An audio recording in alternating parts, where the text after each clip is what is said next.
Tonight, our mini speaker almost needs no introduction.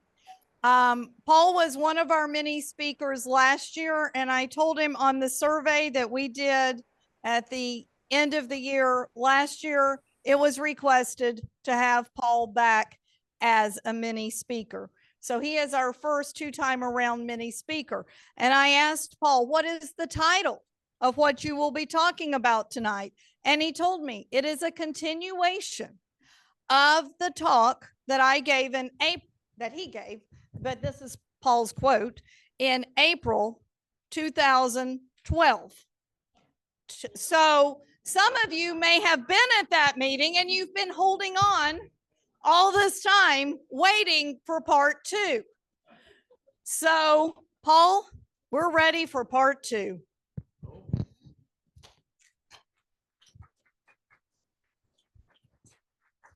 Good evening. Like Angela said, this was a first parter, was in the eve of the sesquicentennial of Shiloh back in April of 2012. And at the time, I want to see a show of hands who was at that meeting. Okay, there's no tests.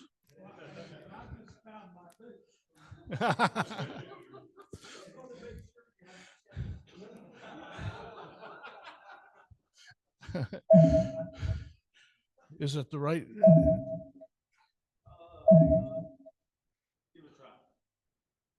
There we go. This is a cartridge box that I had back then.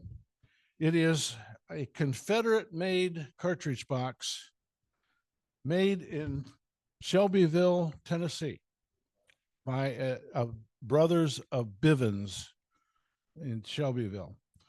And I was giving the talk about the Shiloh. There's the backside. There's no rivets on the belt loops, which is a pattern of 1857 in the Yankee time frame. But you notice here, this is pointed right here. And the strap here is also pointed. That is a dead giveaway of a Bivens cartridge box. So we know that was made in Tennessee. Also, you see that hole right there and that hole right there. Those are the pinholes that they put the leather on a former so they could sew up the seams. Well, the workmen at Bivens in Shelbyville didn't know that you're supposed to cover these holes with this rosette. So they just put the rosette wherever they wanted to and left the holes. Another characteristic of the Bivens cartridge box. My friend here from West Virginia has one of these that has a lead finial. So they ran out of brass on the finial and they started making them out of lead, which is another dead giveaway of a Confederate cartridge box. Here is the orders from the Confederate States with Bivens. Here is 1,200 cartridge boxes at $1.75. If you've got one of these, I will buy one for $2. And here is another order later in August of 300 cartridge boxes. So we know that they were delivered to the Confederate States. Now, the reason for the briefing in 2012 was that luckily David M. Jones whitewashed his name into the inner flap or the outer flap. So we were able to look up David Jones in this cartridge box, and he was in the Company E of the 23rd Tennessee Infantry Volunteers. He enlisted in August 24th, 1861 at Camp Trousdale, Tennessee for 10 months. Camp Trousdale was way up north of on Tennessee, almost to the Kentucky border, west of Louisville. The 23rd was assigned to Claiborne's brigade and Hardee's corps for the Battle of Shiloh, and they were down here in Ray Field in the morning. They were at the Sunken Road. They were in the Hornets' Nest and south of the cavalry thing all throughout that whole day at Shiloh. So there, in the morning, Claiborne's brigade here was split, and part of it went over here, and the 23rd Tennessee and the 6th Mississippi was split off and attacked the 53rd Ohio bright and early in the morning, and actually drove them out of their camp. And that was a stain on the 53rd Ohio. Remember last year, I had the cartridge box of the 53rd Ohio, the first sergeant. In the afternoon, they were over here on the Sunken Road. So David Jones, unfortunately, got sick after Shiloh, and he was sent to the hospital in Nashville. And on the 3rd of July, by order of Braxton Bragg, he was examined by the medical corps and dismissed. So he went home. So the story, that was the story in 2012. Good old Eagle Eye Gordon Jones, curator of the Atlanta History Center, started looking at my box, and he says, "You know, Paul, there's another name here." Well, there is. So after much scrutiny, the name is right up here. Hard to see. There's also a 35th scratched in right here. The 35th Tennessee was also in Claiborne's brigade. So after much, here is Joseph. You can see the Joseph, and it's Hyatt right here, who was the second Confederate soldier to identify on this cartridge box. So here we have a cartridge box that has a distinction of 2 Confederate soldier names in it, plus it may be the 3rd with the 35th Tennessee. So after Shiloh, Jones fell sick, went to the hospital, and was dismissed from service. The cartridge box was then reissued to Joseph Hyatt, Company B, 6th Mississippi, who was in the same brigade as David Jones. So when he went to the hospital, they reclaimed his accoutrements and reissued them.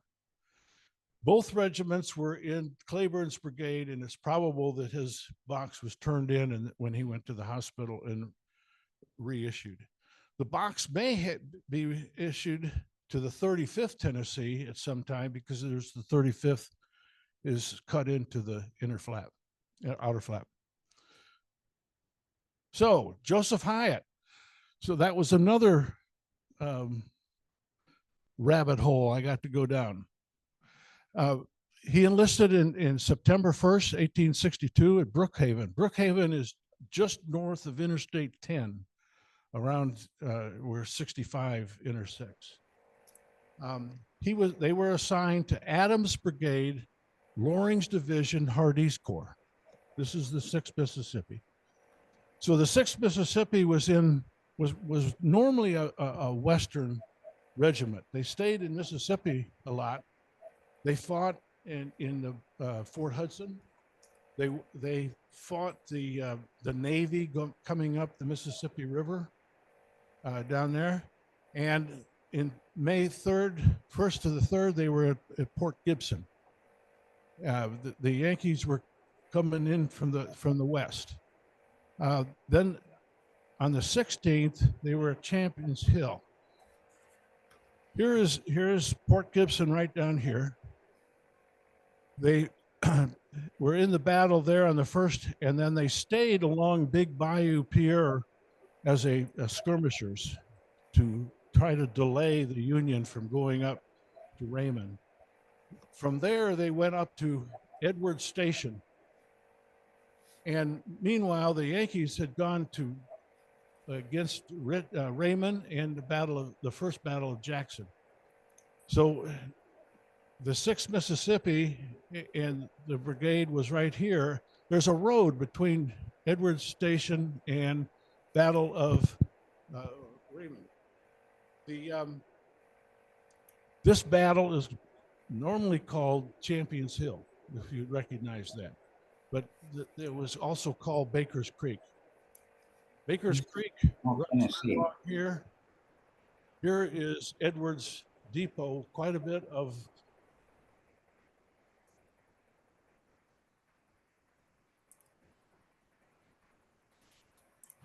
from Raymond. And Loring's division was told to come down this road and then set up a roadblock so the Yankees wouldn't be able to get to the depot. That was the 6th Mississippi was right in here. Now something happened right here where, yeah, just go ahead and move it. The Loring Adams Brigade under Loring was sitting here on the road, and they heard this battle going on up in Champions Hill. So Colonel Lowry, the commander of the 6th, tasked Major Simmons to go up to take a half of the regiment from the 6th Mississippi and form a detachment and went on this road up here towards the battle. So now we got half of the 6th Mississippi up here. We got half of the 6th Mississippi down here. So the Battle of Champions Hill did not go well for the Confederates. And this group here came down to the road and went north to protect Edwards Depot. Loring and this other part of 6th Mississippi came down this way when they retreated. I have a cap pouch from the 6th Mississippi, Company K. When these guys, when they came down this way, they couldn't cross the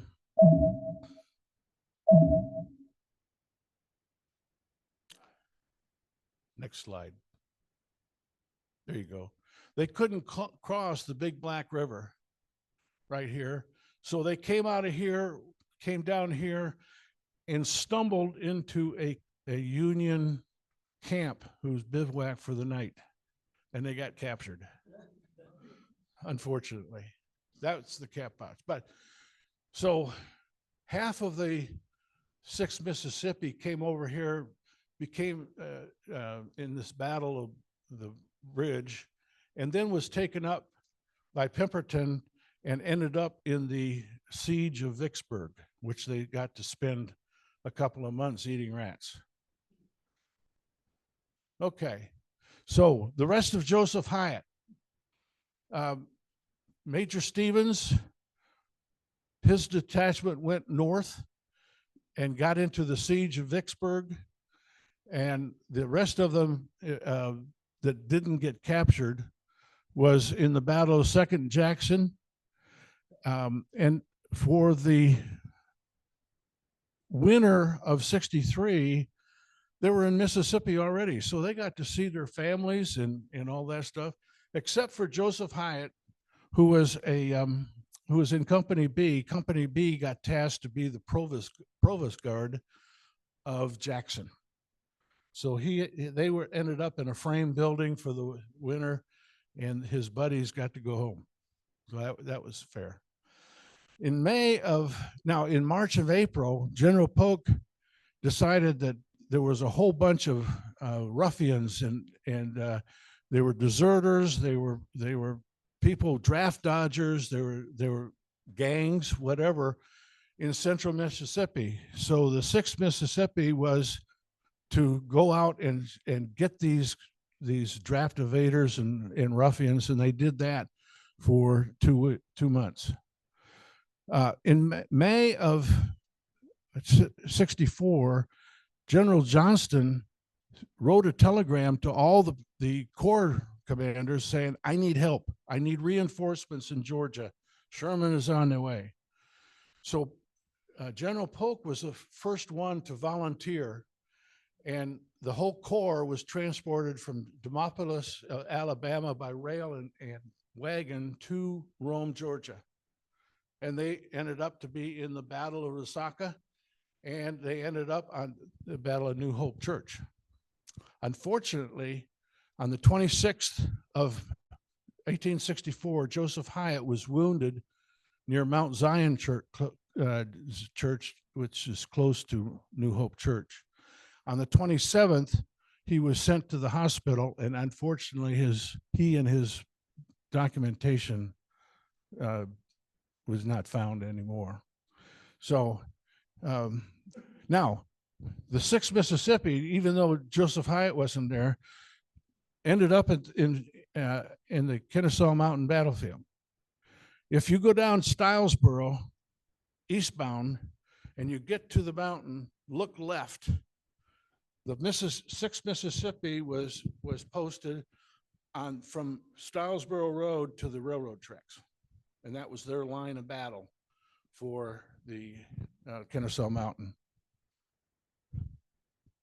So here was New Hope Church, right here. And this is the last input that we have. And they said he was absent. He's wounded and sent to hospital May 27th, 1864. And unfortunately, that ended up his. Any questions? I'm sorry?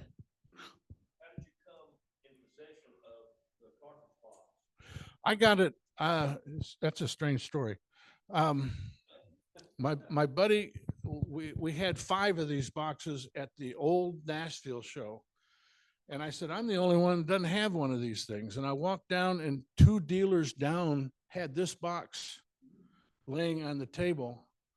And we bought the thing, and come to find out, the dealer that had it, his father and mother were in my Sunday school class.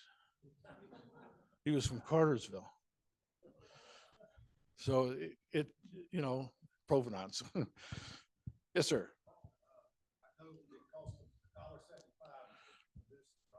Mm-hmm.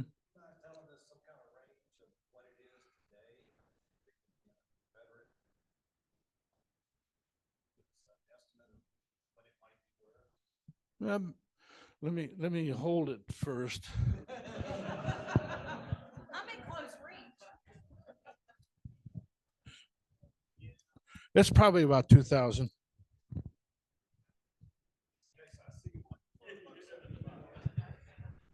Yeah, we have a show coming up in Dalton this weekend, so there may be another one laying on a table. Remember the pointed lash tabs. Oh, the other thing is the a lot of this information came from these 2 books. We have the Shiloh book by Larry Daniel, which is very informative on Shiloh. And then we have Going to Meet the Yankees, which is the story of the 6th Mississippi. And they are just wonderful information. Any more questions? Now restart your watches. It's 10 after.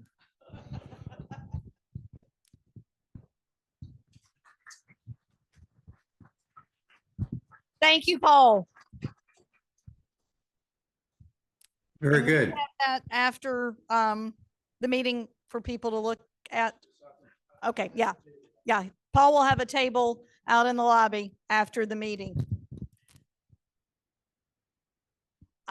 Several of you I know signed up tonight for our upcoming field trips. We are still taking signups, and then you can mail your reservation in as well. The 17th of this month, since it is February, we will be going to Tom Bailey's Historical Ordnance Works. And Tom, I know you're in the room. I'm searching for you. Thank you. Yes, back there. And the money that we are taking in for the field trip, we are turning into a donation. And I've checked with at Tom's choice, and I have checked with him tonight. And he said he was working on a project for, I've talked to a lot of people, so I have to say I didn't write down. You said Franklin? The Franklin battlefield. So that he would like for us to make the donation to Franklin, the Franklin battlefields. So if you have signed up, that will be where our money will be going to.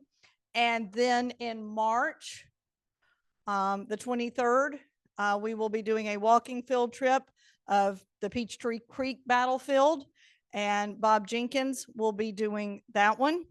So again, signups are available tonight, and there will be an email going out about that, and you could mail your reservation into our post office box. Also, before our next meeting in March, we will be doing another dinner upstairs, and Michael Lesko he's in the back. He's been setting that up. And Michael, do you want to give just a 2-minute blurb, anything that you have? He's talked to the chef. There's a different chef, and they have assured us that it's not going to be the payment problem that we had last time with the credit card system. So I don't know if I can only talk for 2 minutes. No, what we're going to do is next time we're going to have a dinner, and what we'll do is we'll send something out to you. So what we're going to do is in advance pick the vegetables that we'll eat and consensus of opinion and what wins, and then you can pick what meat you want, and then they'll come prepared for that.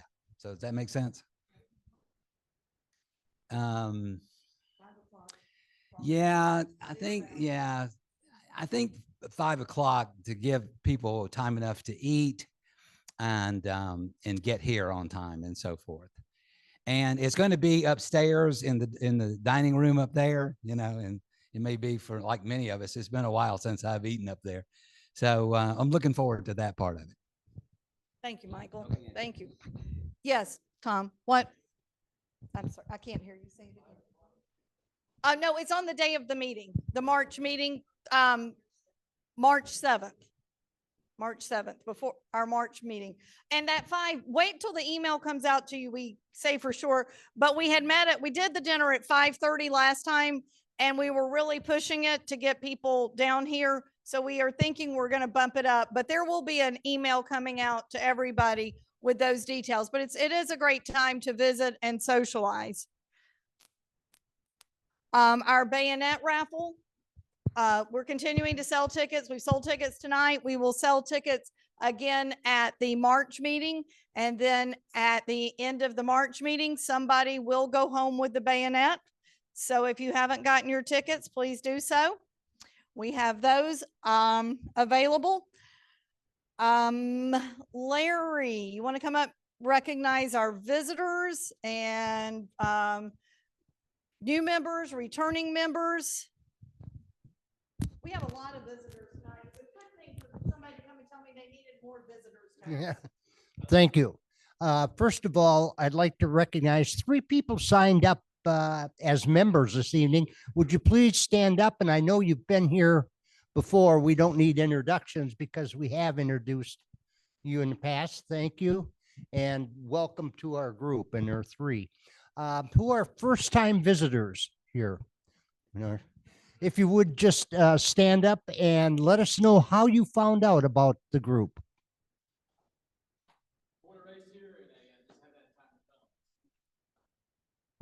And your name? Okay, thank you, Brett. Thank you for coming.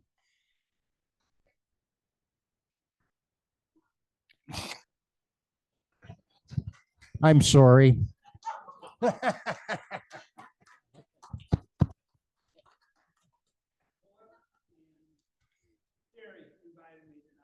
Thank you very much for coming and making the effort. Welcome to all, and it's a very good turnout this evening. Thank you for supporting the raffle, and the new members are our lifeblood of our group. So thank you for coming. Yes, please stand up and tell us your name.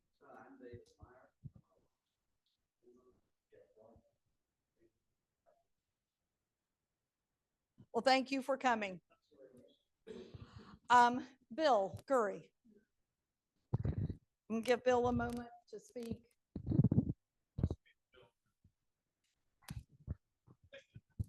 Sadly, this week on Tuesday, we lost one of our longtime members and a good old friend, Andy Paul. Andy was a member of this roundtable for a long time in the Kennesaw State group, and he built trails at Kennesaw Mountain with me, and he was a member of he attended the SCV chapter in Paulding County on a regular basis whenever he could go. And if there was a lecture someplace, he was there, particularly if it involved dinner beforehand. The last several years, one of the things we've been able to do is meet at Steve Henke's house and discuss all the problems of the world and history. Andy was an avid historian, and he could speak intelligently about everything from the Punic Wars to the war in Ukraine. So we will really miss him. One of his favorite things to do was to drive up to Chattanooga, first on his motorcycle, and then when he couldn't do that anymore, in a car. And we'd go up there at least once a year. And he never went there without taking David Powell's book of maps at Chickamauga. If you don't have it, you need to get it. I noticed he still had at least one left out there. But he was really looking forward to being here tonight. And but sadly, he passed away on Tuesday, and we will all miss him.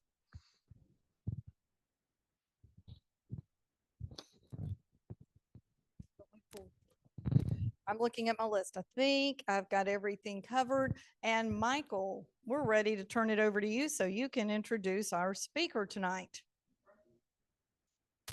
Thank you. Good to see everyone. And as a reminder, make sure you get up bright and early in the morning and see what General Beauregard Lee has to forecast, whether he sees his shadow or not. Who cares about Punxsutawney Phil when you've got Beauregard Lee? It's certainly a pleasure to have visitors and new members joining with us this evening. And I think you all came at a great time. Dave Powell, a dear friend, prolific writer, well-known historian. He mentioned his works on Chickamauga. Well, just wait. The first of a 2-volume treatment on the Atlanta campaign will be published by Savas Beatty sometime relatively June 1st. Volume 2 to be determined. So we get the advantage this evening of hearing from the VMI cadet graduate majoring in history about a little bit, a sneak peek, if you will, of Atlanta, the opening guns. And if you did not get a chance on your way in to visit with Dave and to pick up one of his fine books, please do so on your way out. He'll be happy to chat with you and probably even sign the book if you twist his arm. So please give a warm welcome to Dave Powell.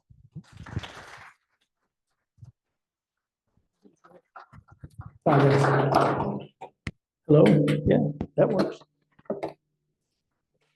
That mic shut off.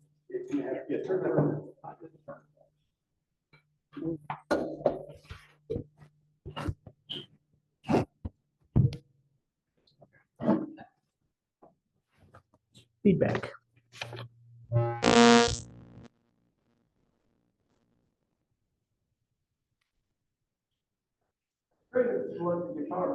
Yeah. You all don't want to hear me on electric guitar. All right, give it a try. All right, can you hear me? Go ahead. So, no, we're.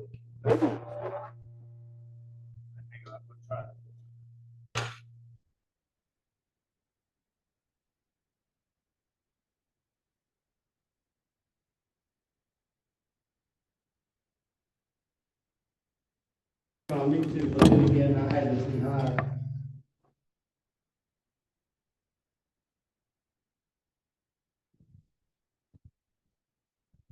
Yeah. Okay. Anybody out there hear me? Okay, we're going to turn this one off. All right.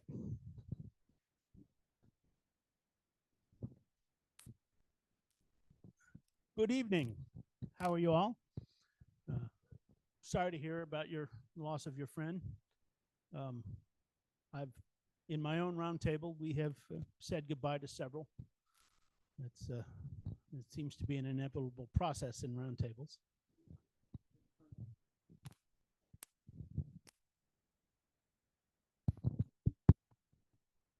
All right. Is that good? Tonight, I want to talk to you a little bit about the opening guns of the Atlanta campaign and really about some missed opportunities. Now, if you've heard me or other people talk about Atlanta, or if you've read quite a bit, this is not going to be about Snake Creek Gap or Cassville. I know you know Bob Jenkins, so you've probably heard a lot about Cassville. Bob is a very good friend of mine.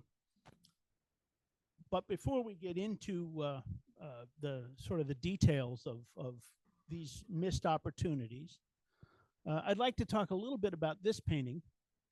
How many have seen this painting before? This is a James G. Walker painting.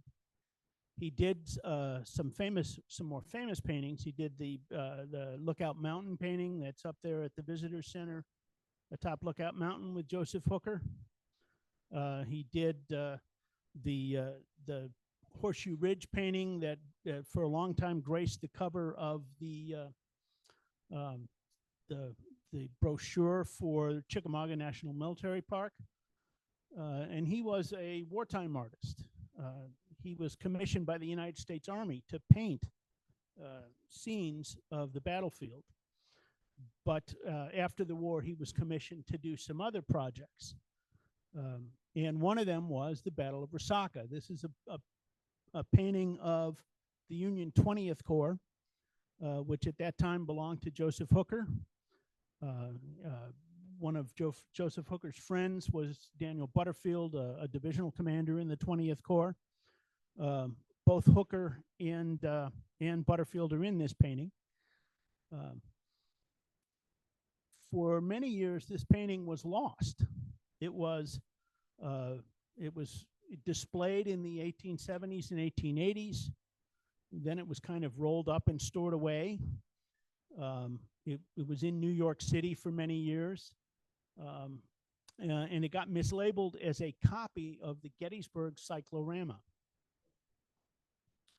And so when I think the New York 7th Armory Museum closed in the 1950s, they were getting ready to tear down the building.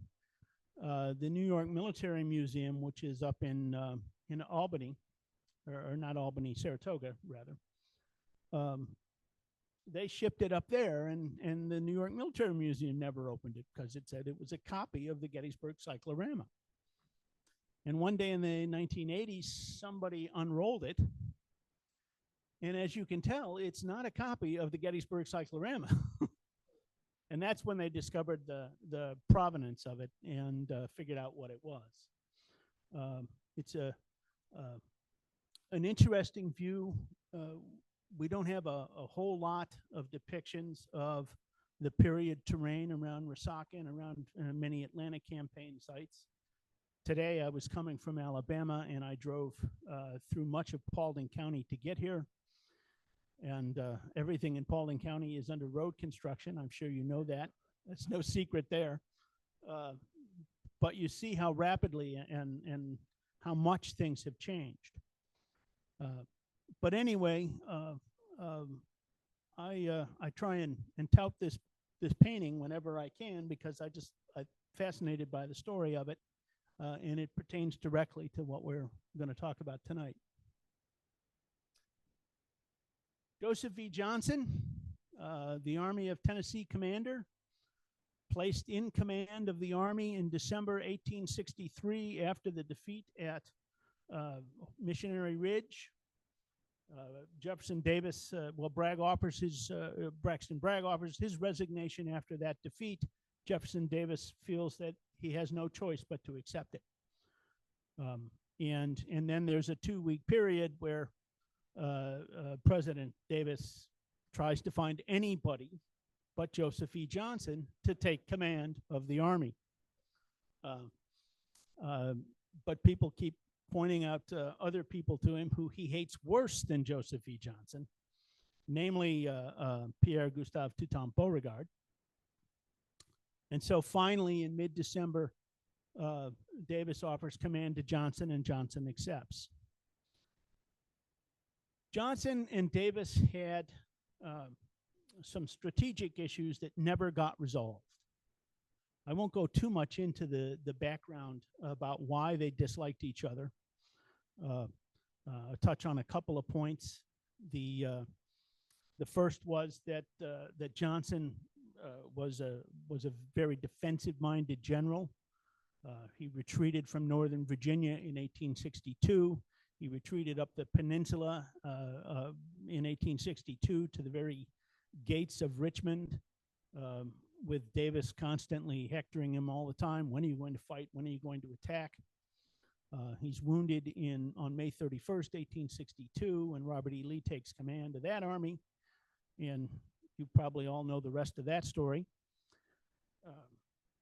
In 1863, Johnson is in charge of the entire Western Theater. Davis hadn't really grown to dislike him at this point, though Johnson has grown to dislike the president intensely. Johnson feels slighted by the president. There's an issue of rank and promotion. Johnson feels that he should be ranked higher. Of the 5 full generals of the Army, he should be number 2, not number 4. Of such small things, the hinges of fate swing, I guess. But to compound things, Johnson doesn't manage to save Vicksburg. Grant captures Vicksburg. Johnson is the man who's charged with rescuing Vicksburg. Instead, Pemberton has to surrender that fortress in July for 1863. And so that's a second strike from the president to Johnson. James B. McPherson is kind of the opposite. At the time of by 1864, he is a major general. He has been promoted within the space of 13 months, 3 grades. He is, as he writes to his mother, "No one is more surprised than me to find myself a major general." He is a young officer. He's on the staff of Henry Halleck in 1861 as an engineering officer. He's a lieutenant colonel. He's present with Grant at Shiloh. General Grant takes a liking to him. Sherman is also part of the Army of Tennessee, fights at Shiloh. It's Sherman's division that opposes our friend David Jones in the 23rd Tennessee at Shiloh, as a matter of fact. McPherson is then promoted to brigadier general, given a division. By 1863, he is a corps commander. And then suddenly in the spring of 1864, as Ulysses S. Grant is called to Virginia to take overall command of the war effort, President Lincoln has decided he's the man to run the war. Grant, in turn, promotes William Tecumseh Sherman to command the military division of the Mississippi, which encompasses 3 departments: the Ohio, the Cumberland, and the Tennessee, which is basically everything between the Appalachian Mountains and the Mississippi River. And James B. McPherson is elevated to command Grant's old army, the Army of the Tennessee.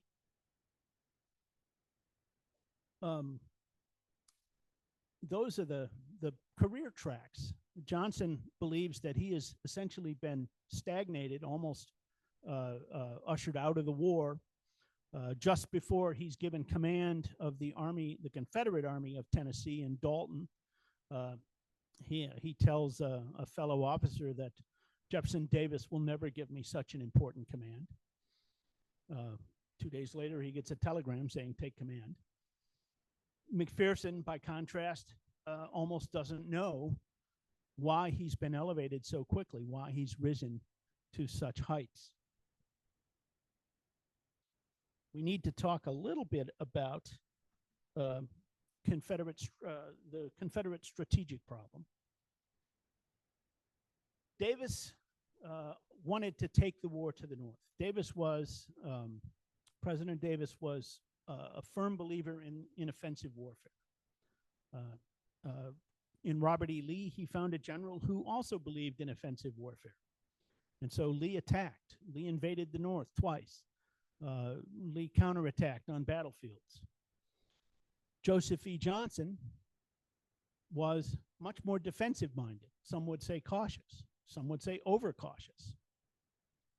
And when Davis gave Johnson command of the Army of Tennessee in Dalton, he did so with the understanding that I want you to take the war back north. I want you to recapture Tennessee. I want you to recapture Kentucky, or in their words, liberate Kentucky. Because the South had been losing the war in 1862 and 1863. They were losing territory. Great swaths of Tennessee and Mississippi, Louisiana, are all under Union occupation by the spring of 1864. Johnson says, I don't have an army that can do that. I have an army of roughly 50,000 men, and I don't have the logistical support. I don't have the wagons, the mules, to extend an army deep beyond my own railhead here in Dalton. And Davis says, well, I'll reinforce you, but only if you agree to take the offensive. And Johnson says, the Federals are going to attack us. You'd better reinforce me now.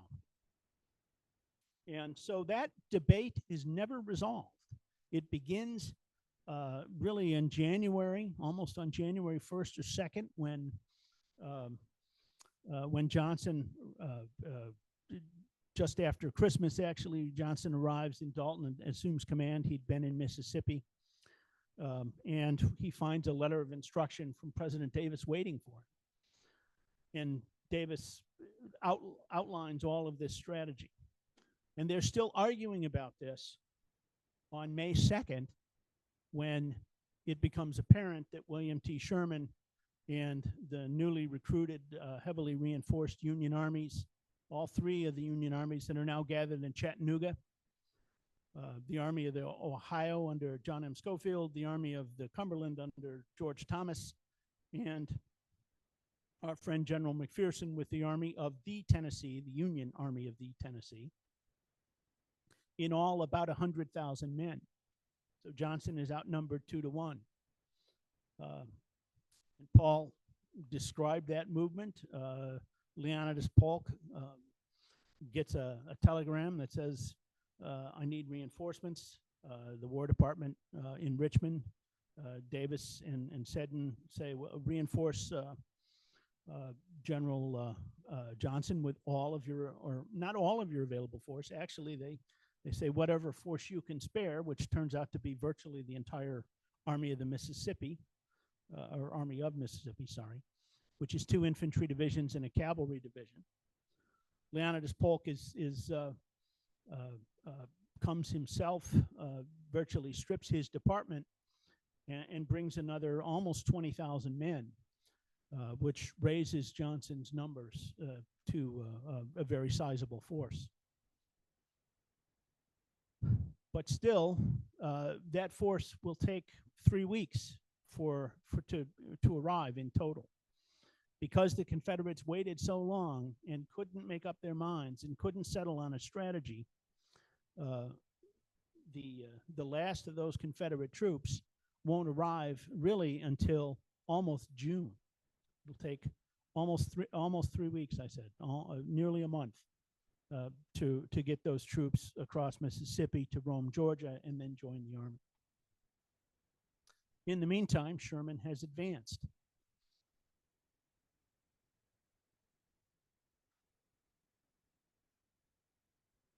I'm going to throw a series of maps at you. Some of these maps are professionally done. Some of them you will be subject to my rather crude drawing, but not too many of them. And don't try and absorb the full details of these maps, but I want you to get a sense of how these battles unfold. And the first major action of the Atlantic campaign is the Battle of Resaca. I mentioned before, I'm not going to talk so much about Snake Creek Gap because I don't think Snake Creek Gap is really a missed opportunity. For you Atlantic campaign veterans who have been here, you probably know that Sherman advanced directly on Dalton with the bulk of his force, and he sent the Army of the Tennessee, McPherson's army, only about 23,000 men. He sent them south through a place called Snake Creek Gap to take Resaca, which is approximately 12 miles south of Dalton and in Johnson's rear. And on May 9th, McPherson gets through Snake Creek Gap, essentially unopposed. He marches almost to Resaca. And then, as per Sherman's orders, Sherman never ordered him to actually capture Resaca. He was supposed to cut the rail line and then fall back to the opening of Snake Creek Gap, the mouth of the gap, and wait for the rest of the army to arrive. Well, that's what he does. Sherman is frustrated because Sherman realizes that, or believes, I should say, that had McPherson actually captured Resaca, then Johnson might be in a lot more trouble, though he never, ever ordered him to do so. And the primary reason I don't believe Resaca was so important to this phase of the campaign is that, frankly, Johnson could have very easily simply marched east to a place called Spring Place. The most important road in Georgia in 1864, at least in North Georgia, is something called the Federal Road. It predates well, it doesn't predate statehood, but it predates the opening of northern Georgia. It ran through the Cherokee territory from Georgia up to Nashville, Tennessee, with a branch running to Knoxville. It was negotiated in treaties. It functioned as the major road from the 1790s until the 1830s. With the Cherokee removal and the opening of these lands to settlement, it was still an important road, but it was no longer the negotiated treaty road. Still, it offered Joe Johnson an easy means to retreat. He simply goes east about 10 miles to Spring Place and then goes south. And he can retreat behind the Coosawattee River. If Sherman's troops are in Resaca, they're on the west side of the Coosawattee. Johnson will be on the east side. It's not really that big a problem for Joe Johnson to simply fall back retreat to Calhoun, which is just south of Resaca. Well, it's all moot because McPherson didn't occupy Resaca, didn't control the town. And so over the next few days, between May 9 and May 14, both armies move south along the railroad, and they fight a two-day battle, May 14 and May 15, at Resaca. It's mostly federal attacks. The Union 23rd Corps, elements of the Union 14th Corps, the Union 20th Corps. If we go back to the picture that opens this, that's the Union 20th Corps attack on May 15th. The Union 15th Corps, all of these troops are involved in various offensive actions on that red Confederate line that you see. That's sort of a question mark or a reverse question mark. Johnson tries to attack twice, once on the afternoon of May 14th, once on the afternoon of May 15th. Neither attack is that successful. But by the evening of May 15th, he has learned that Sherman has done Another movement, something that Sherman's going to become famous for in this campaign, a flanking move. Sherman has crossed the Oostanlula River down at the bottom edge of this map at a place called Lay's Ferry. And now Sherman is threatening to get to Calhoun, and this time it will place him directly in Johnson's rear. So Johnson decides he has to retreat. And so on the night of May 15th, Johnson will conduct the first, really the second of the military maneuvers he's best known for, which is a masterful retreat. They will, leaving a thin line of skirmishers in the trenches, they will pull out after dark.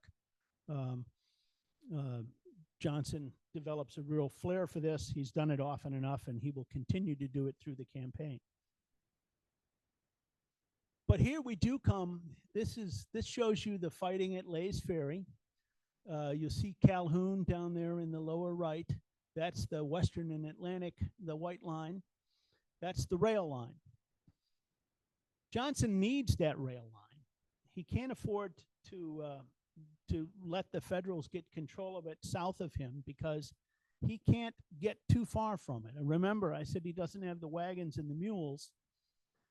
His logistical tether, meaning how far he can move from a railhead, is much smaller than William Sherman's. Sherman can make maneuvers of 20 or 30 miles away from his railhead across difficult country. The Confederates really have a range of no more than 10 to 15 miles. And it's because while the Confederacy never really ran out of weapons, they had quality gunpowder. What they had problems making were wagons, and by 1864, they had lost most, or not most, but a good chunk of their prime breeding states for mules and horses. Tennessee produced an enormous number of mules and horses in the old Confederacy. And so the Confederates, their logistical wagons or the logistical trains are just simply much more limited than the Federal trains. So Johnson, that's one reason why Johnson is so tenacious about clinging and defending this rail line. So when Sherman crosses at Lay's Ferry, through some miscommunications from some Confederate cavalry, Johnson doesn't find out about it right away. When he does, he has to retreat.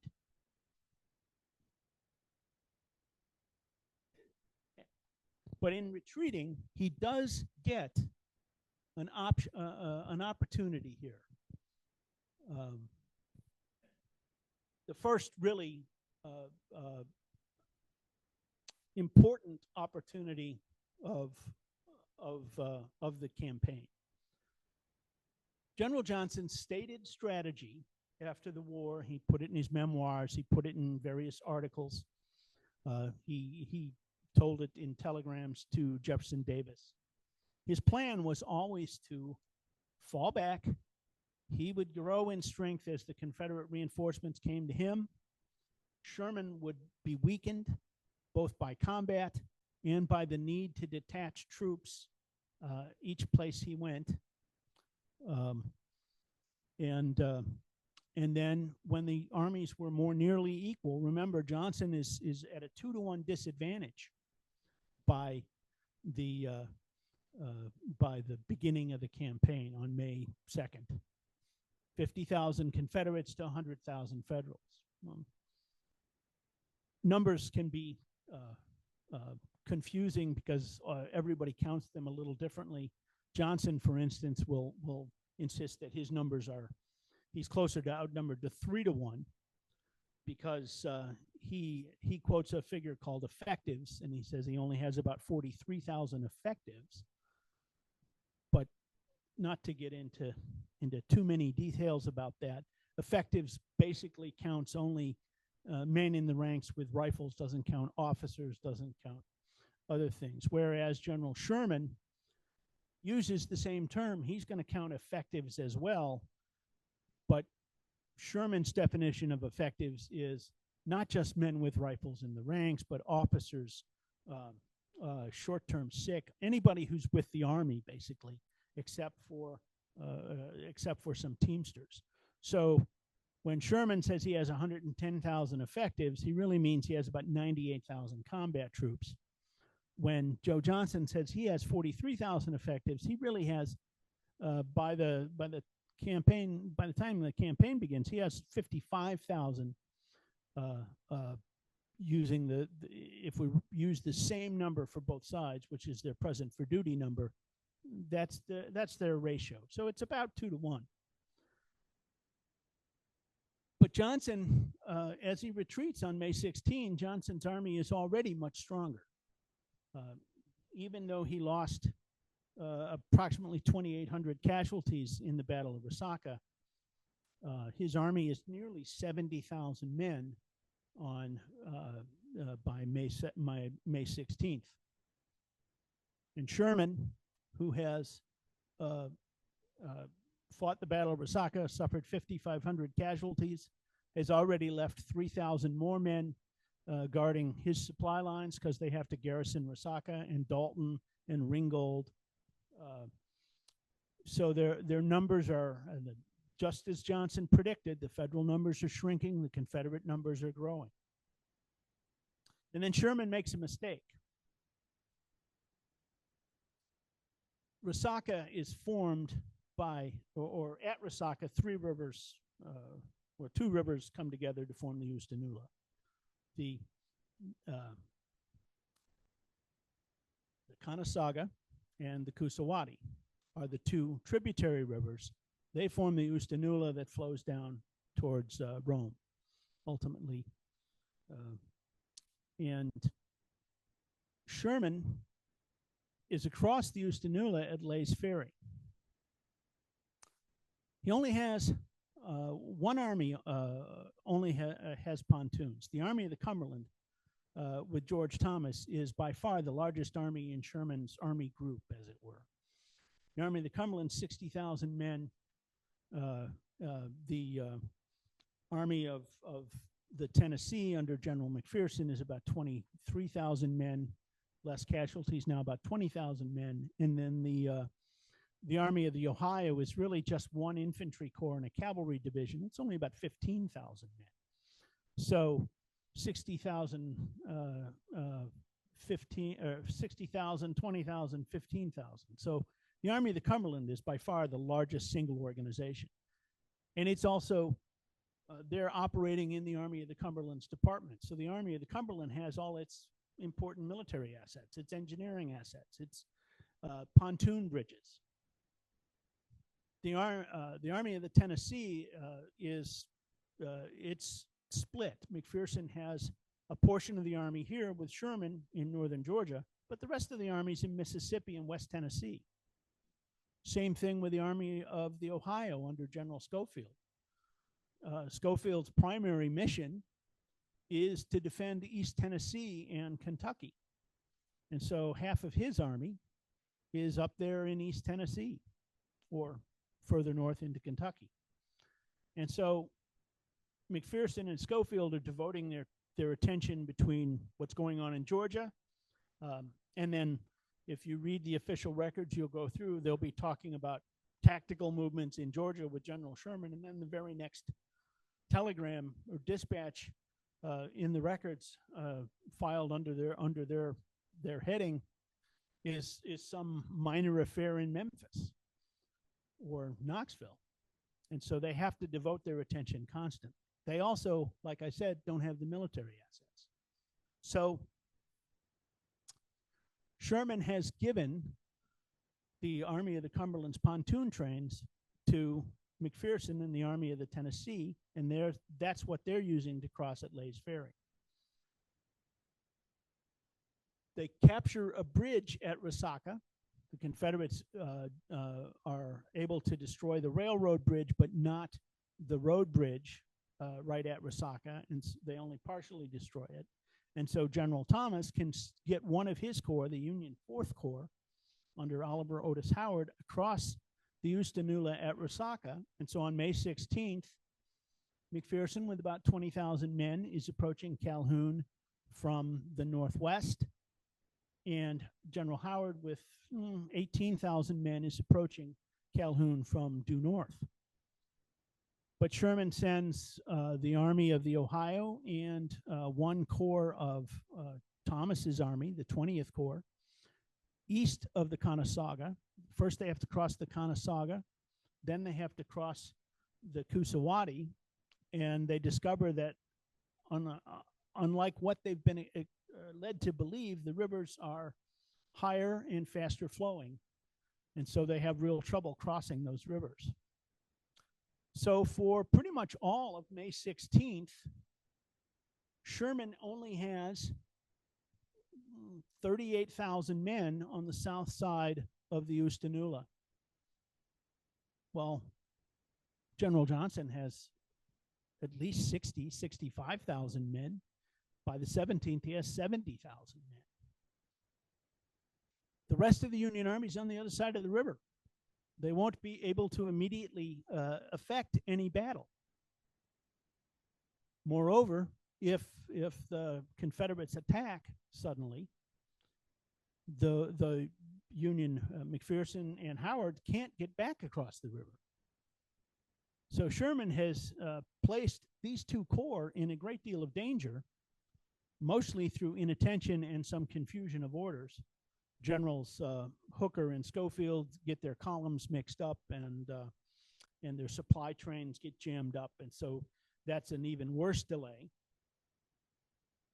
And so that really is Johnson's probably best chance. He's got everything he wants, or everything he said he wants. He has a weakened Union Army. It's divided by terrain. It's further divided. Even the McPherson and Howard are separated by Uthkaluga Creek, which is difficult to cross where they are. And so they can't immediately join if they need to. So they're advancing. They're not dug in. It's not like Sherman or Johnson would be attacking a fortified force. But Johnson doesn't even seem to think about crossing or availing himself of a counterattack here. This is a classic military situation. There's always a danger when you cross a river. If we're in the Atlanta campaign, if you know a little bit about Peachtree Creek, what's Johnson's plan at Peachtree Creek? Wait for the Federals to get across the creek and attack them before they have a chance to dig in. Here's a much better example of that, because the Oostanula and the Coosawattee are much more difficult rivers than Peachtree Creek. Johnson retreats. It's, I think it's very clearly a lost opportunity. And it tells us a lot about whether or not Joe Johnson has really given a lot of thought to this articulated strategy, this plan that he's laid out, both to the president and famously, he rarely talks about his plans to anybody, let alone his corps commanders, so they don't know. But after the war, Johnson is very active in insisting this was his plan. Yet here's a great opportunity to implement the plan he doesn't appear to be thinking about.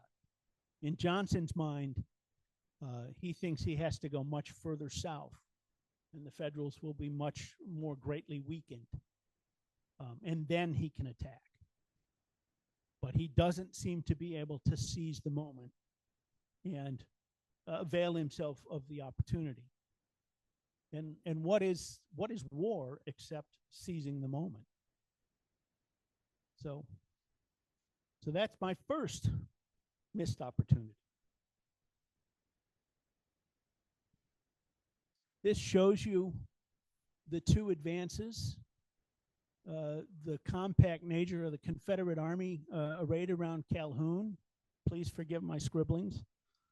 There's a reason why I have a partner who draws my maps digitally and turns them into readable function, but at least you can see how separated those two blue blobs are with the Federals right in between.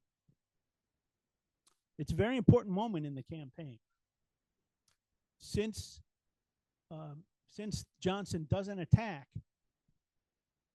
Sherman especially seems unaware that he's put those guys in danger. And so he will continue to press on, and he will do this more than once.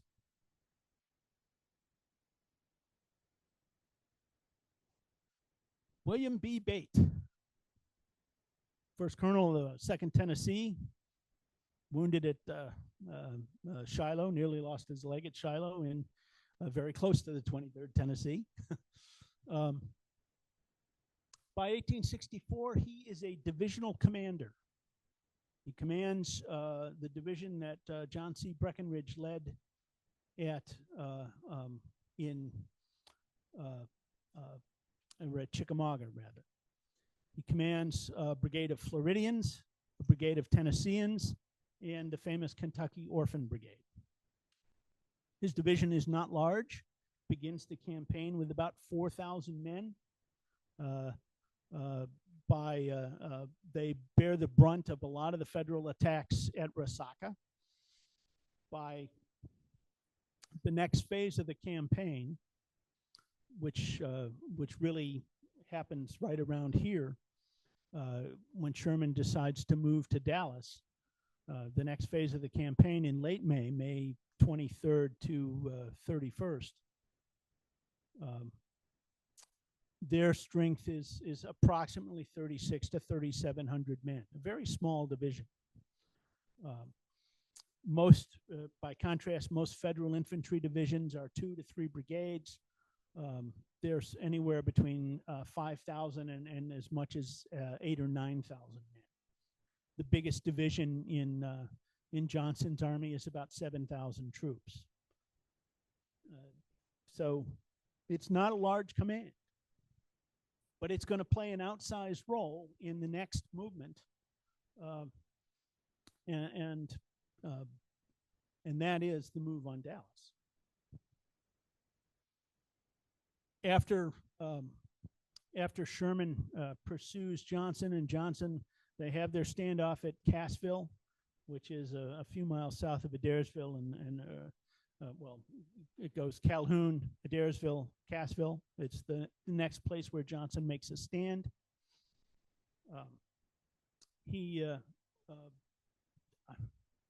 I'll just say Bob Jenkins. Surely you've heard Bob Jenkins come and talk to you about Cassville. It's widely regarded as one of the lost opportunities of the campaign. I don't think it is, primarily because we've learned about it mostly from the Confederate point of view. Johnson supposedly devised this plan to retreat in 2 directions, sending part of his army to Kingston and then to Cassville, and part of it directly to Cassville. And so Sherman was going to pursue on these 2 roads, but problems between General Hood and General Johnson and confusion in the Confederate ranks meant that when Sherman was going to advance on one of those roads, and he was going to stick his head in the trap, and Sherman and Hood were going to, Johnson and Hood were going to bite it off. Everybody seems to forget that Sherman never stuck his head in the trap. He didn't send the Corps on the morning of May 19th down that Adairsville to Cassville road. Instead, Sherman sent everybody to Kingston. And so our understanding of what happened at Cassville, this Confederate misstep, is, I think, is confused by the fact that we spend too much time talking about the Confederate headquarters and not enough time talking about what Sherman's going to do. But by May 19th, Cassville is a non-battle. Johnson has issued this dramatic battle order, and he says, we're going to fight here, we're turning and to defend our homes. And then on the night of the 19th, he retreats again, this time across the Etowah River. Both armies take a pause from May 20th to May 23rd. They need to bring up supplies. Johnson is still receiving reinforcements.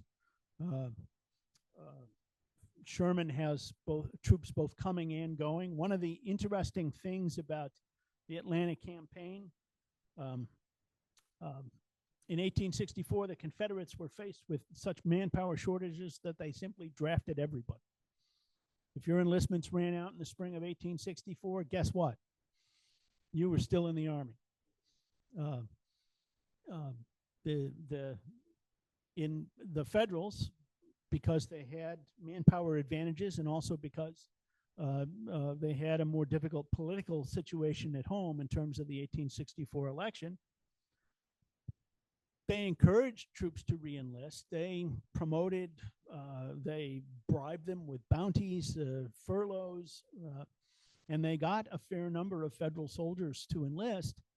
But all through this campaign, you'll see regiments whose time has expired. The 9th Ohio leaves the Army on May 22nd, when the rest of the Army crosses the rest of the Union Army crosses the Etowah River on the 23rd. The 9th Ohio marches north and gets on the train and goes home to Cincinnati.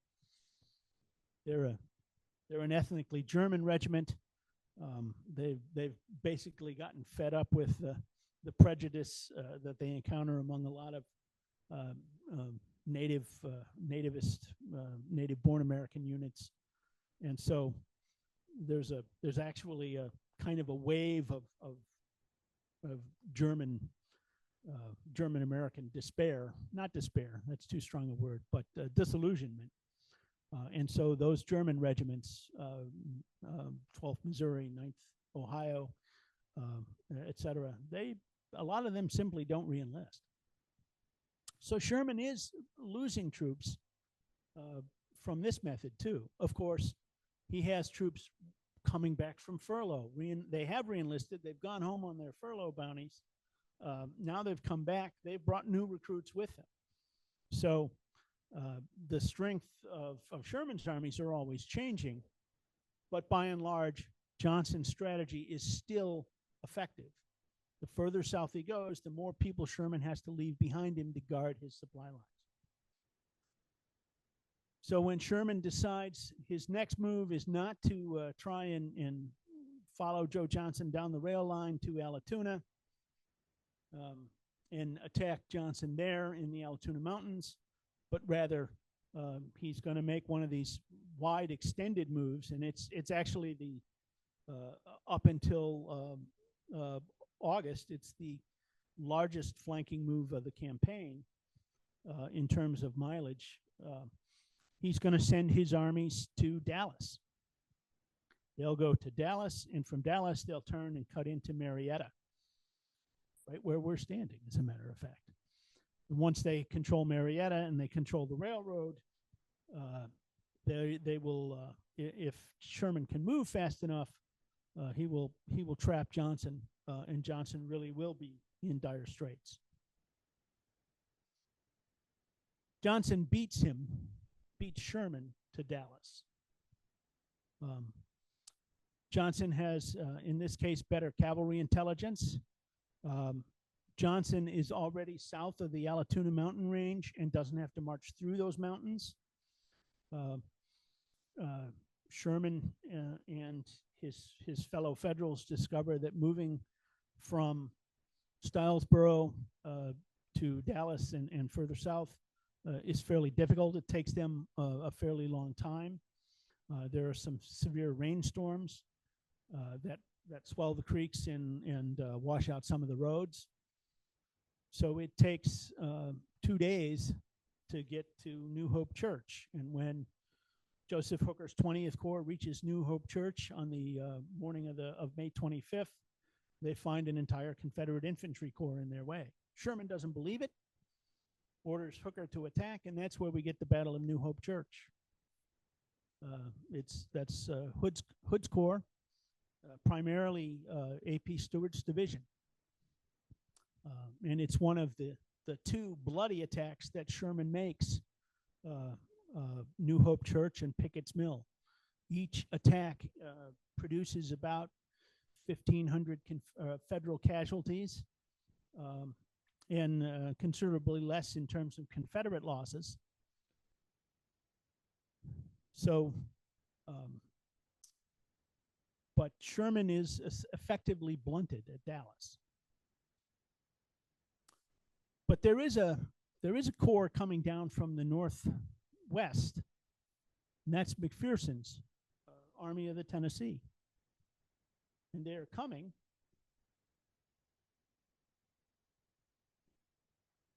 It shows you those movements. They have the farthest to go.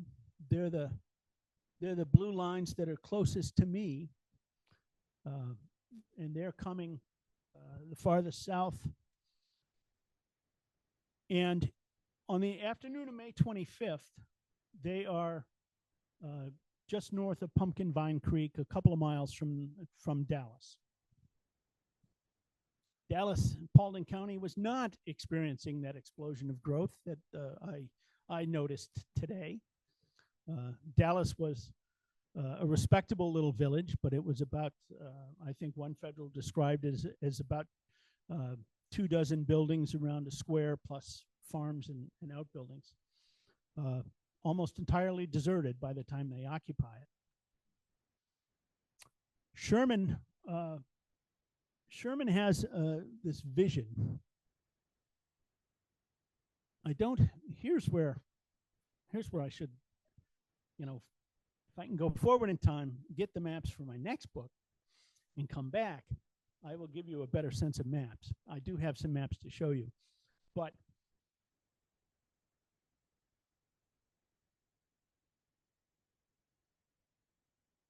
well, we'll get to those maps in a minute. The Confederates are strung out in a line.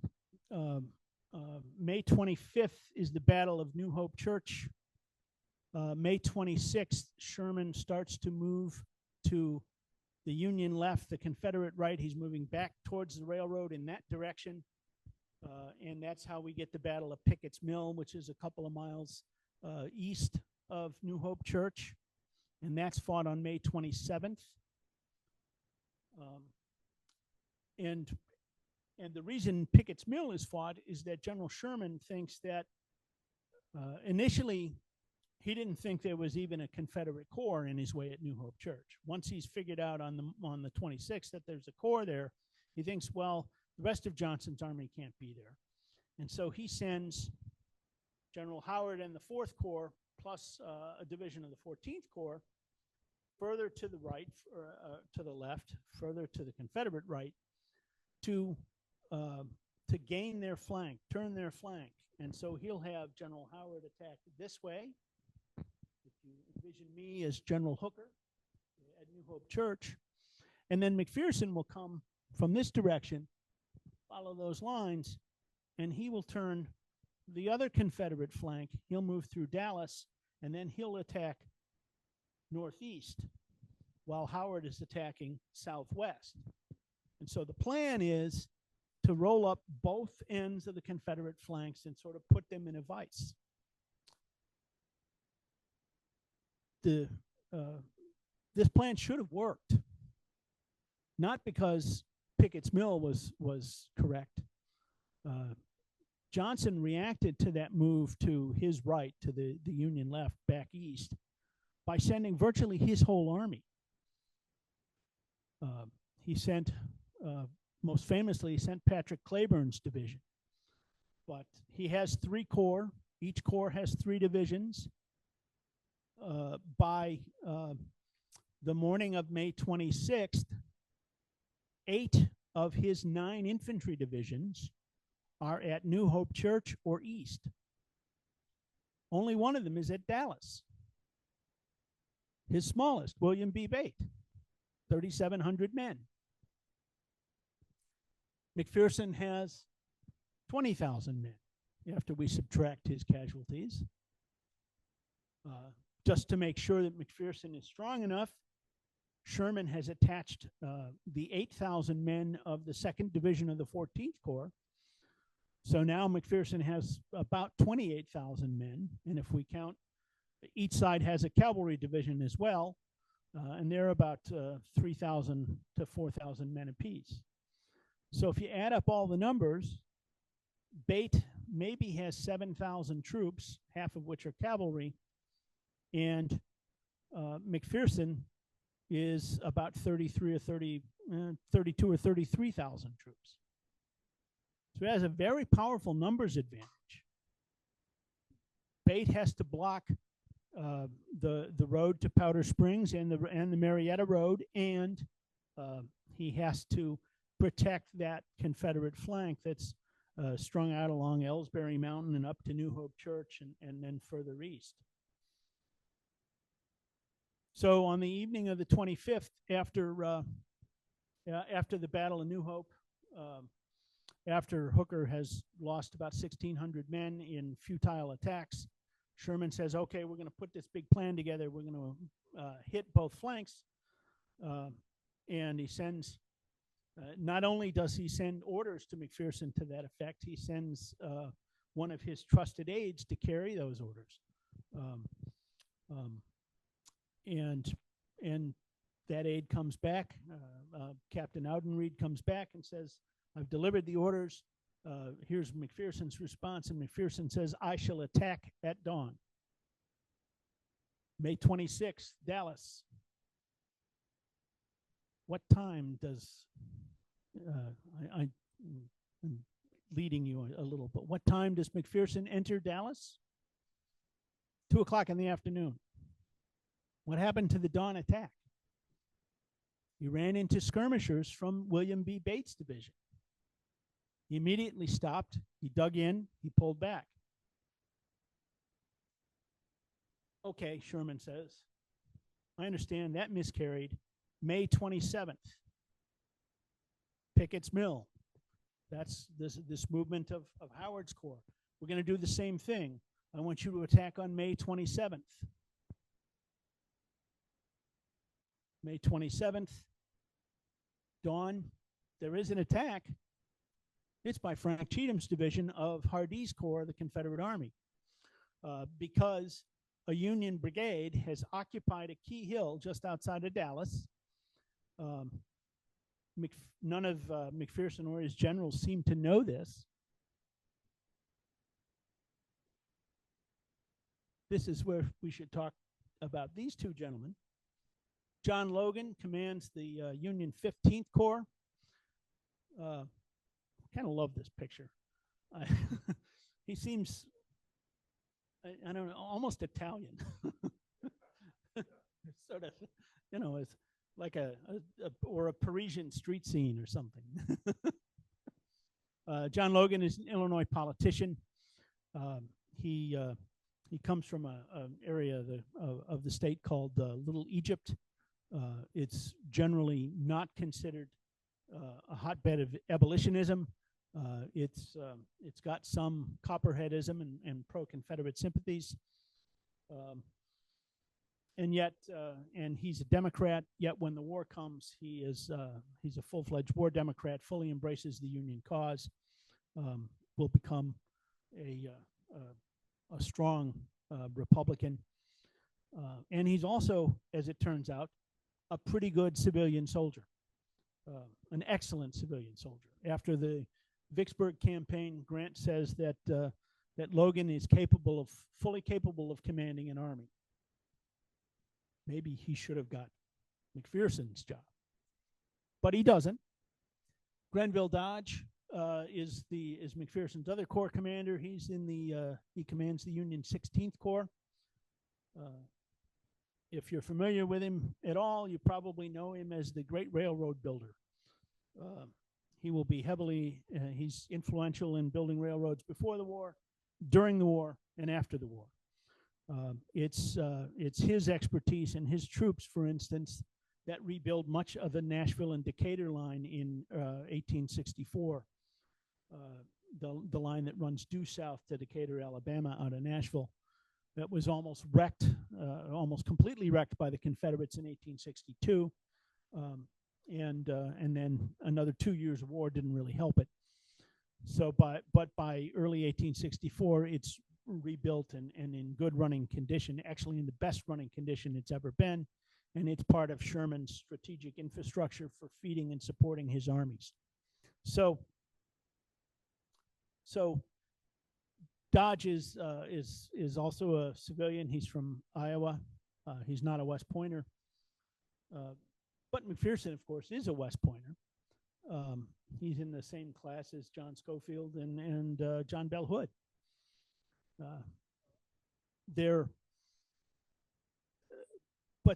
not aggressive.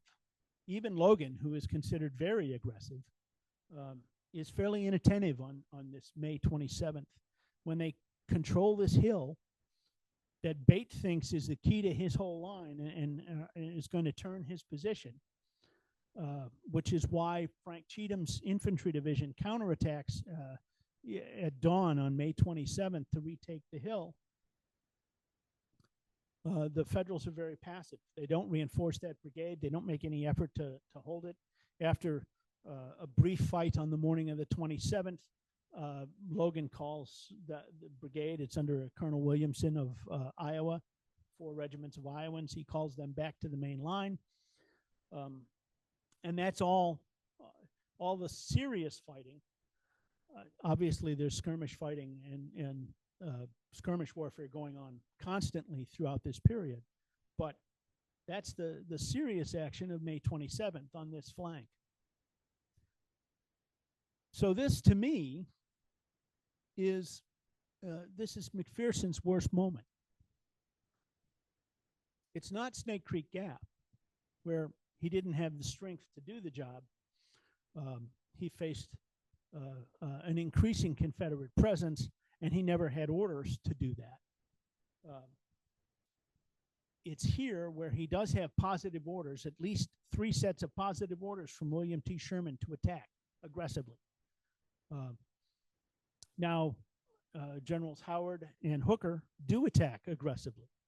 They run into entrenched Confederate lines and they suffer for it. Their men bleed heavily. And that may have happened at Dallas. We don't know because McPherson never tried, but Bate was dug in. But Bate's line is so much thinner than the rest of the lines that Howard and Hooker are running into. Howard, with 2 divisions, 6 infantry brigades at Pickett's Mill, is fighting an equivalent number of Confederate infantry brigades, plus at least 3 Confederate cavalry brigades.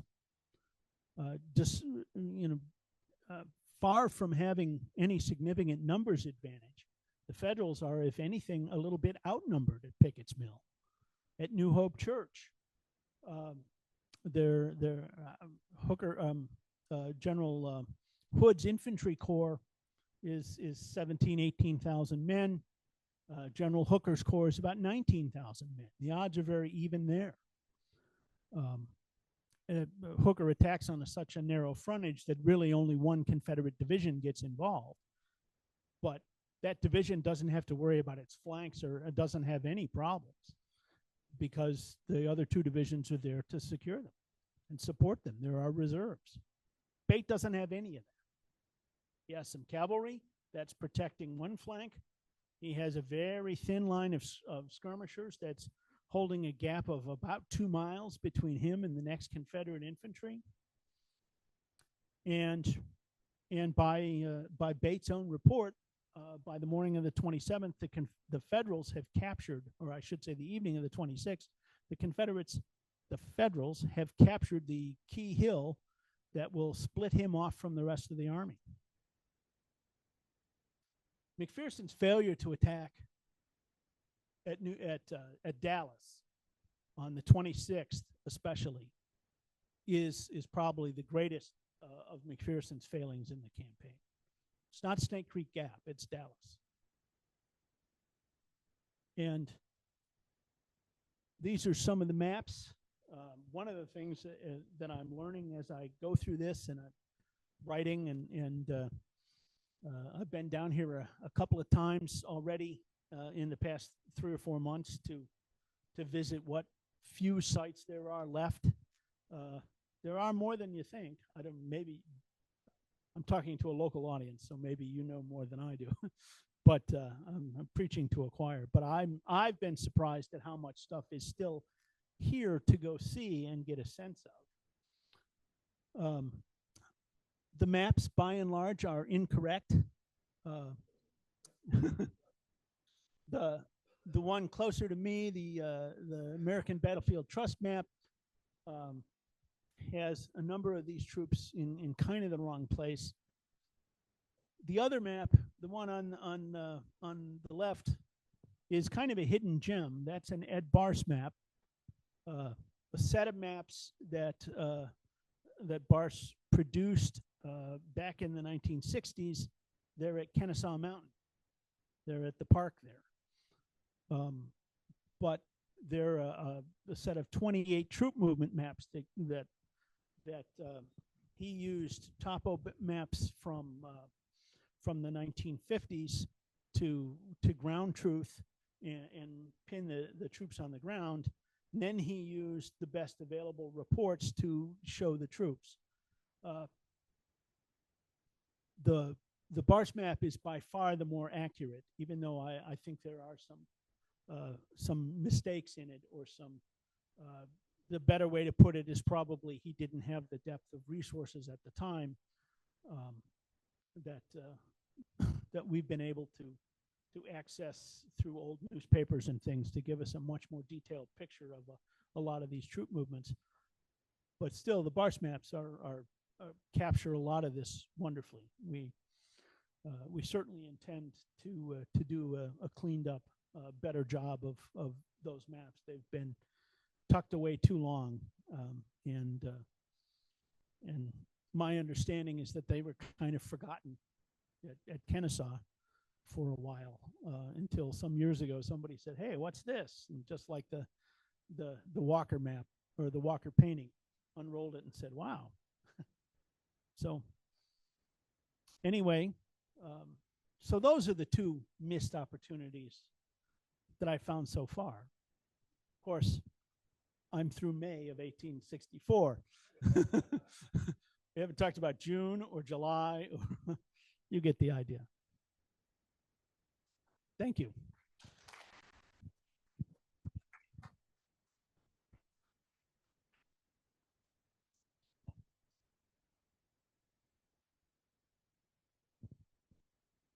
Yes, sir.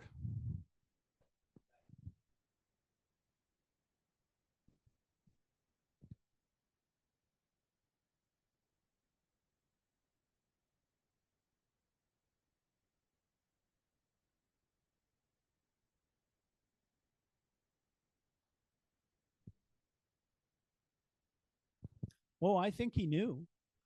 The Confederate cavalry and infantry, by the morning of the 16th, were in contact and sending reports back to Johnson. He had just, for some reason, decided that he wasn't going to fight at Calhoun. He had a position further south around Adairsville that he was intent on. And he says in his report and his memoirs, but even when they got to Adairsville, he didn't like the width of Uthgaluga Valley. And so he just kept retreating. He didn't, it's not a question of a lack of knowledge. It's a question of his decision-making process. Yes, sir.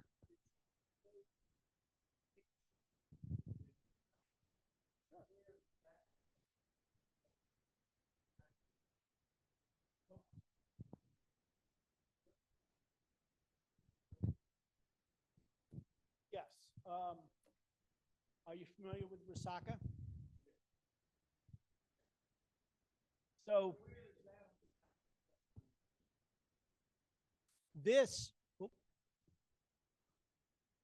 we're loading. So this doesn't really do it justice, but do you know where Vanden Corporate's battery is? Yeah. We're looking south at Vanden Corporate's line. The Dalton Road is this line that runs here. So we're on the east side of the Dalton Road, looking south, probably 1,500 yards down that road corridor, looking towards the hill where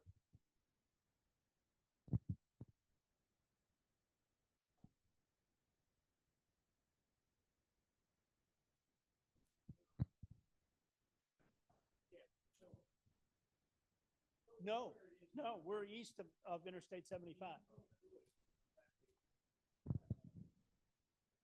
No, I need to point two topmost big blue arrows. A little red line in advance. That's where Vanden Corpus Battery. Correct. Yes, sir.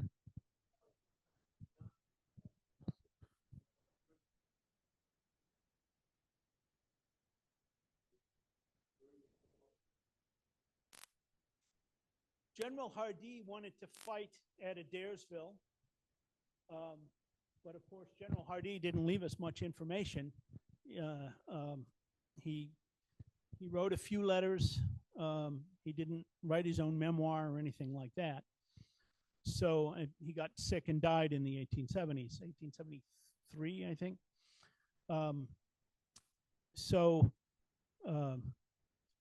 General Hood was focused on Cassville. All of this is distorted by the relationship between Hood and Johnson after the war.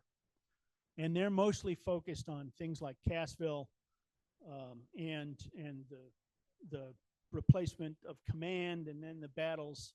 You know, Hood's fighting around Atlanta. And so some of this early stage stuff seems to really get lost in their attention. Modern historians, by and large, have not criticized Johnson for the crossing, for opposing the crossing of the Eustanuila, except Albert Castell, who does have a paragraph at the end of one of his chapters that says this was really the best opportunity. And that spurred me to look at it in detail. And once I tracked the movements, I realized that Castell was right. There are other opportunities for Johnson, but this is a significant one. Yes, sir.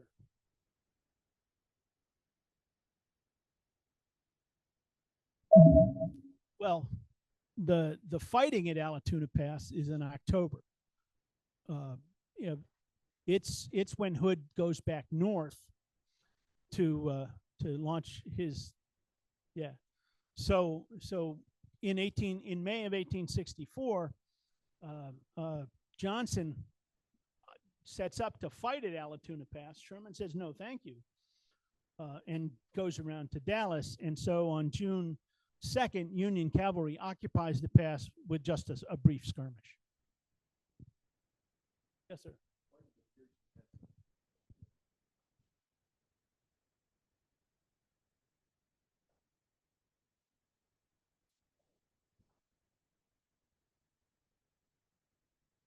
That I can't really answer.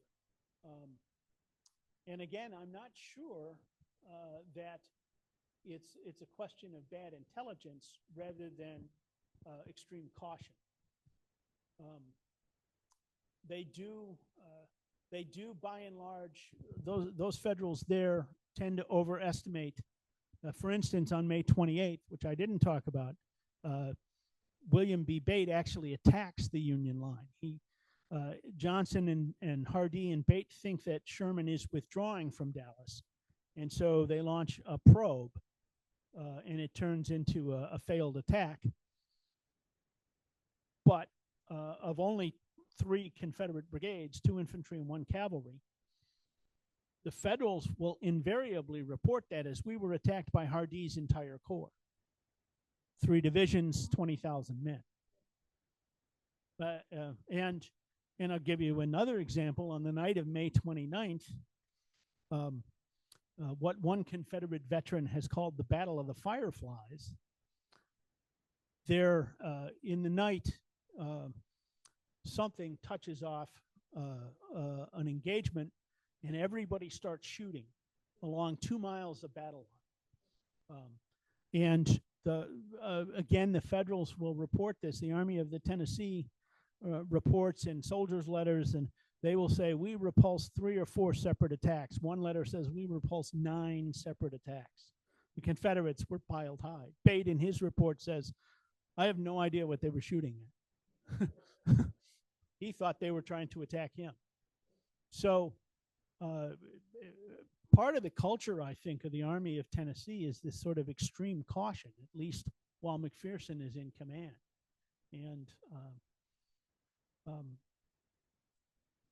it's unfortunate because I think McPherson is the wrong guy for that job.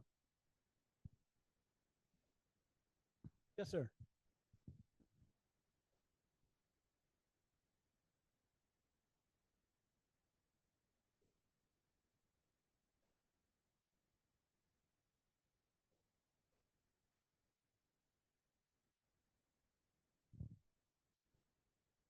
Well, what did happen is that the Army spent, both armies spent about 10 days along the New Hope line, which they all came to call the hellhole. They enjoyed it so much. And then in June, rain started to set in. Johnson retreats in mid-June to a couple of interim lines. And then by the end of June, he's on the Kennesaw Mountain line. Had Bate fallen back or been overrun, they would the Federals, McPherson would have been able to push down the Powder Springs Road at least as far as Lost Mountain or Pine Mountain, and that would put him directly behind Johnson's New Hope line position, and Johnson would have to retreat probably past Marietta. I don't know if Johnson could react quickly enough to hold Kennesaw and get enough troops further south. Because if Johnson, imagine this, Johnson is here on the New Hope line. Federals are now here. Johnson has to go this way. And the Federals have no serious range to move south as far as the Chattahoochee. The geographic obstacles get much easier for them. So I don't know if we'd have a Kennesaw Mountain. And we might shorten the campaign by a month. I don't think it would destroy Johnson's army. I don't think the war in 1864 really allows any army to achieve that decisive a level of success over the other. The armies are too strong, too veteran, too resilient. But it would have been a serious problem for Johnson.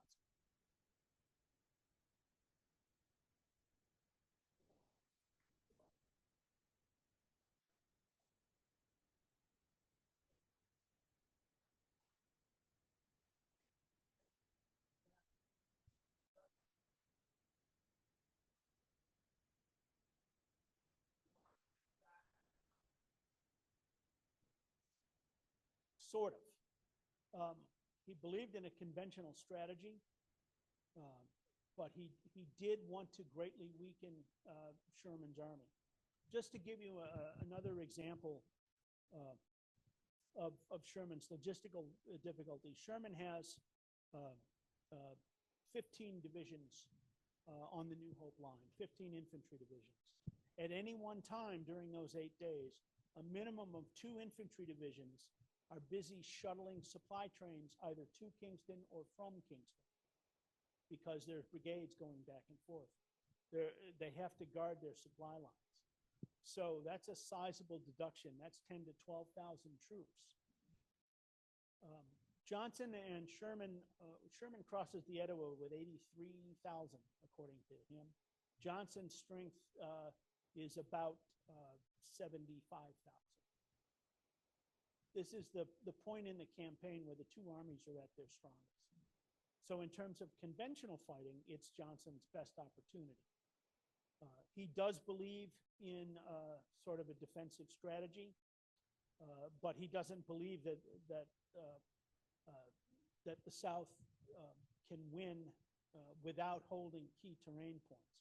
He knows that they need Atlanta, they need the Augusta powder mills, they need Selma, they need Columbus. So at some point you can't just, especially the Southern strategy, Greene's Southern strategy, the army was much smaller, he could essentially disperse, move, retreat. He didn't have to defend any one fixed point. Johnson's army is too big to sort of do that. All right.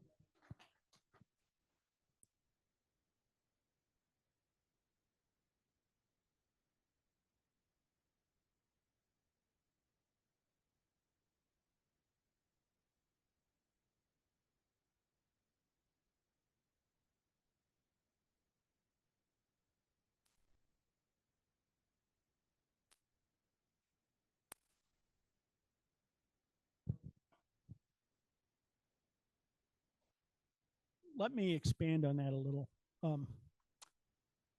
This is not a 2-volume work. This is projected to be a 5-volume work. I've been talking to my publisher, Ted Savis, over this period. I've been collecting Atlantic campaign materials for years. There's just so much to be able to use. And also, I think that the complexity of a lot of these movements really deserve fuller attention. So he agreed, and we're going to do it as a 5-volume work.